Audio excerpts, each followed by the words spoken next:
Well, how do we know which variants of COVID-19 are spreading throughout our community? It all begins in pathology labs. Researchers at Houston Methodist Hospital have been studying the genomics of bacteria for more than a decade. Now they're using that knowledge to help them sequence COVID. I caught up with their medical director of microbiology, Dr. Wesley Long, to find out how it all works. So the analogy that I like to use is that when we sequence the genome for a patient's COVID-19 is really like a book.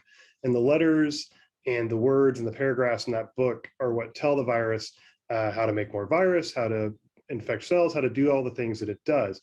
And what happens with these variants is that there's new mutations, or really what you can think of as typos, in the book that change letters, change the meanings of words and phrases, and ultimately change the behavior of the virus. And so when we do sequencing of these samples, it's really like we're reading each patient's viral book and identifying what mutations or typos are there. And then when we see a certain set of typos or mutations, we know these mutations, these typos, this means it's an Omicron variant, or these other set of mutations, some of which may overlap, this means it's a Delta. But then we can also then study what's the effect of those changes on the behavior of the virus in patients. How do you get those letters, those sequencing variants that you're talking about? Is that through looking under a microscope? Is that by putting chemicals on top of that COVID sample? How do you do that? So it's a very involved process that happens in our research lab. We have a very dedicated team of research technologists who work very hard, really 24/7 to process the sample. So after all the clinical testing is done and the patient knows that they're positive, the leftover samples go to the research lab.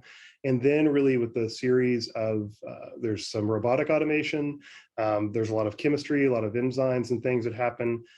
We have to take the viral, what is actually RNA, make DNA, sequence, and then prepare it for sequencing. And then there's a large sort of washing machine size instrument that actually does the sequencing over about 36 hours. And then there's quite a bit of computational work that gets done on the back end to analyze that sequence. And then we, of course, take that sequence data and go back and pull in all of our patient data and learn what we can from that. But it's really about a week-long process for the technologist to go from leftover positive sample all the way through all the different enzymes and robotic steps to the final sequencing step, and then to get the data and get it analyzed. And why is it so important to know what variant of COVID it is?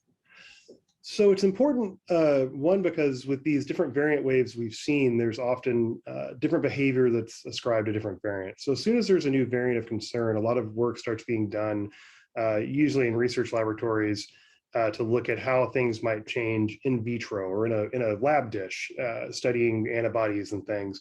And so what we want to do is we want to know what variants patients have, so we can actually understand, what does it really mean for patients? What does it mean for people that are vaccinated? Because it's one thing to see in a lab, well, this antibody, things change this way or that way in a test tube. We literally want to know, what does it mean for patients who are vaccinated? What are we seeing in terms of breakthrough, severity? And then we want to do those downstream studies of really understanding what the variant means, and then being able to communicate that with the public and communicate it with hospital leadership, so we know if we need to make changes to therapy or other things, that we can do that in a timely manner. All right, Dr. Long, thank you for helping us. Intriguing information coming out of Houston Methodist. It's my pleasure, Melissa. Thank you. I tell you what, those researchers are so brilliant. Yes, they are. It's still hard, even with that simple explanation, to figure out what they do, but they got it. That's all I know at last check.